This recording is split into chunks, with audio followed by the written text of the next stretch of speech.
Another thing that I discovered as I was pursuing this with God is that Jesus taught in very clear terms that there was something that could make the Word of God return void, and that is in Mark chapter 7. The traditions of men nullify the Word of God. They make null and void the Word of God.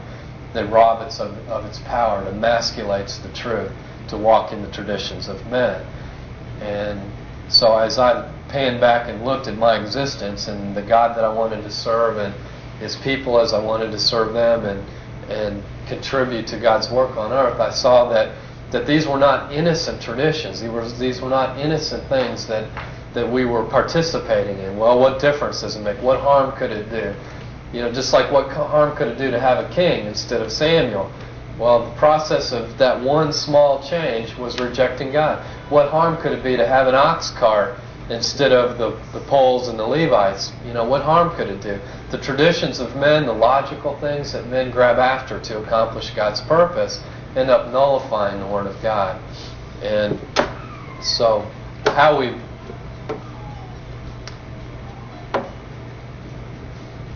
Some strange sound just happened. Go ahead. Okay. How we meet and all of those kinds of things as it relates to Sunday and so on, it's real important that we rethink those things. The more traditions we have, the easier it is to hide behind things and to feel spiritual, even though God may not be pleased at all. In Isaiah 1, God took a whole long list of things that He had ordained, the festivals and the feasts and the sacrifices and prayer, and He said, these things are stench in my nostrils. And the reason why is because there wasn't life behind it. Their hearts weren't right. Their lives and families were not in obedience to God. And so all the external things really were only a hindrance. It made them feel religious. And later in Isaiah, He spoke of the fasting. He said, should this really be pleasing and to me? And this kind of fasting where you're not really sacrificing your lives for each other, you're just doing a religious thing. He said, I don't know anything about that kind of fasting. If you're not giving yourself for the fatherless and for the poor, then your righteousness is not going to shine like the noonday sun, and this kind of fasting is repulsive to me, not acceptable to me. So, is it innocent to have a Sunday morning 9 to 11, quote, worship service? And I submit that it cannot be innocent because it is a tradition of men. It is not God's heart and God's highest will, and it allows a hiding place. And by that I mean it's possible. Anytime you incorporate traditions of men, no matter how good they may seem to be, it becomes a place for people that are not serving God from the heart to hide. Well, I'm there every time the doors are open, and I lead a Bible class, and I do this and I do that, and they really don't have to deal with their life because they've hidden behind these externals. It's made them feel like they're religious when actually the light of exposure is never really getting through to them. And so, forsaking the gathering, the principle, forsaking the gathering of ourselves together, as the day approaches, all the more we should make sure that we gather together. Jesus said, as often as you do this in remembrance of me, speaking of breaking bread together and celebrating the new covenant, as often as you do this. But as far as Sunday being the prime emphasis of a Christian, the record of our lives together being from Sunday to Wednesday to Sunday to Wednesday to Sunday to Wednesday, that pigeonholed sort of lifestyle really has nothing to do with anything you'd actually read in any of the New Testament. And therefore, as I said before, an honest record of our lives together, if it would reflect Sunday, Wednesday, Friday night leadership class, Wednesday night Hebrews class, blah, blah, blah. If that's the record of our corporate life together by an honest observer like Luke, then we're way out of bounds in terms of our priorities and the way we function. And there's a real clear explanation. And whenever I talk about anything like this, it generally gets a rise, particularly from those that are deeply, deeply entrenched in their lifestyle. In other words, well, wait a minute. God has to be in a pigeonhole, otherwise we can't work with this. If Jesus is going to come Tuesday night instead of Wednesday, or He's going to come an hour earlier than what I expected, I'm sorry, I'm just not going to be able to be there. I have other obligations. I've got Little League, I've got Bridge Club, I've got to work late at the office. Saturday's my day to sleep in. I can't possibly be with the church at 7:30 Saturday morning. No way. I can't stay up till dawn. I got to be at work tomorrow. That kind of stuff. And it's really, when it comes right down to it, so much of this never ends up being a theological discussion. It becomes an issue of priorities. If it's all of our heart, all of our soul, all our mind, all of our strength, seeking first the kingdom and His righteousness, if that's really where we're at, then all these things are easy. Piece of cake. Daily and public and from house to house is not a problem when you're devoted to the apostles' teaching, breaking of bread, fellowship, and prayer.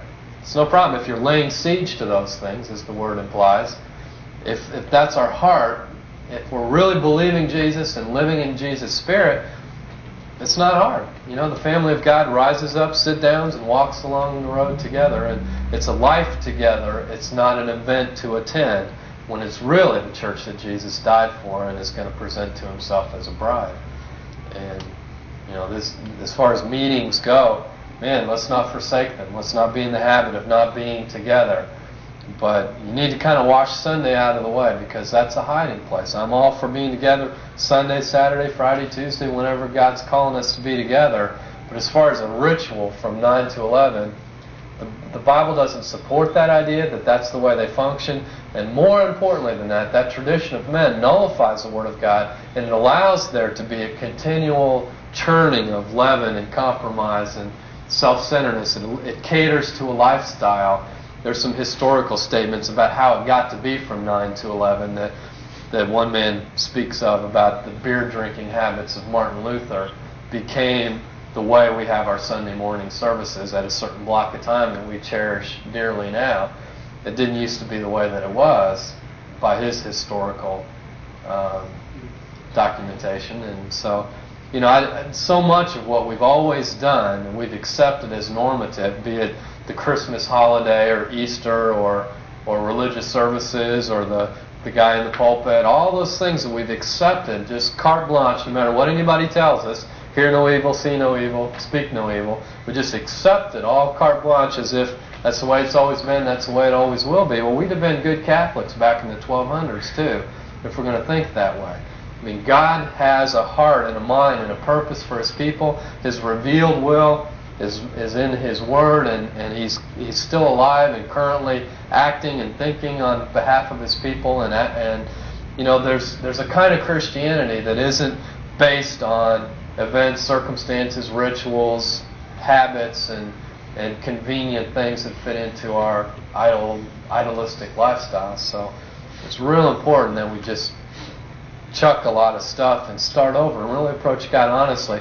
And you'll find, like I said a minute ago, that the barrier to all of this becomes not so much theological, although it's not hard to go back and look at it all and really document a lot more of the way they lived and the way they met than what you might think at first.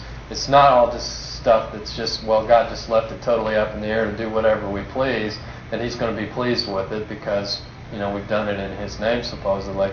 There is a lot more to it than that.